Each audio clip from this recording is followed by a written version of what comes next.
মংলা বন্দরে পণ্যবাহী জাহাজের সংখ্যা বাড়ার পাশাপাশি বেড়েছে আমদানি রফতানিও। চলতি অর্থ বছরের প্রথম 3.5 মাসেই আমদানি হয়েছে 45,07,000 মেট্রিক টন পণ্য। মংলা বন্দর আমদানি রফতানি বাণিজ্যের খবর জানাতে যুক্ত হচ্ছেন রিপোর্টার মাহমুদ হাসান। সরাসরি যাচ্ছি তার কাছে। মাহমুদ, মংলা সমুদ্র বন্দর, এই বন্দরের বর্তমান সরকারের প্রচেষ্টায় কিন্তু ঘুরে দাঁড়িয়েছে সেই মংলা বন্দরটি। বেড়েছে জাহাজের সংখ্যা, আমদানি রপ্তানি পণ্য সহ গাড়ি আমদানি বেড়েছে মংলা বন্দরটি। তবে আমাদের মংলা বন্দর কর্তৃপক্ষ আমাদের যেমনটি জানিয়েছে যে 2025-26 অর্থ বছর এই 3.5 মাসে এ পর্যন্ত প্রায় 244টি বাণিজ্যিক জাহাজ মংলা বন্দরে নোঙর করেছে এবং গাড়ি আমদানি হয়েছে 3040টি।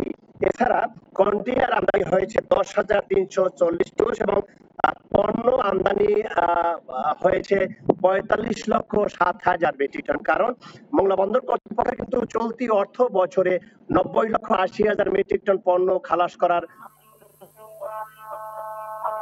দ্বিগুণ হবে বলে আমাদের বন্দর কর্তৃপক্ষ জানিয়েছে। তারা জানিয়েছে যে এই এক বছরে 3.5 মাসের মধ্যে কিন্তু 45,07,000 মেট্রিক টন পণ্য এখান থেকে আমদানি করতে পেরেছি। তবে বন্দর কর্তৃপক্ষ আমাদের যেমনটি জানিয়েছে যে মংলা বন্দর ব্যবহার করার জন্য কিন্তু ব্যবসায়ীরাও আগ্রহ প্রকাশ করছে। কারণ ব্যবসায়ীরা আমাদের যেমনটি জানিয়েছে যে মংলা বন্দর থেকে পণ্য আনা নেওয়ার জন্য সড়কপথ সচল রয়েছে, নৌপথ সচল রয়েছে। পাশাপাশি নতুন করে যে রেল সংযোগ যে পথটি চালু হয়েছে, এই 3টি পথ যদি সমানভাবে আমরা ব্যবহার করতে পারি তবে মংলা বন্দর কিন্তু আগের সেই মংলা বন্দর থাকবে না, এটি কিন্তু আন্তর্জাতিক বন্দরে রূপান্তরিত হবে। এই যে 3টি সড়ক দিয়ে যদি পণ্য আনা নেওয়া করা যায় তাহলে ব্যবসায়ীদের একদিক যেমন সময় সাশ্রয় হবে, পাশাপাশি তারা বেশি লাভবান হবে।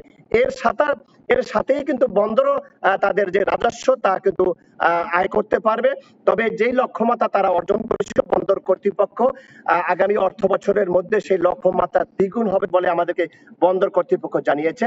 তবে ব্যবসায়ীরা যে কথাটি বলেছে যে এই ব্যবসার সুযোগ সুবিধা মংলা বন্দর দিয়ে আগের তুলনায় অনেকটা বৃদ্ধি পেয়েছে, পাশাপাশি জাহাজ পণ্য আমদানি রপ্তানির কিন্তু বৃদ্ধি পেয়েছে।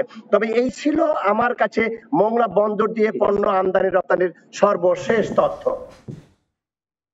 সরাসরি যুক্ত ছিলাম মংলা বন্দরে।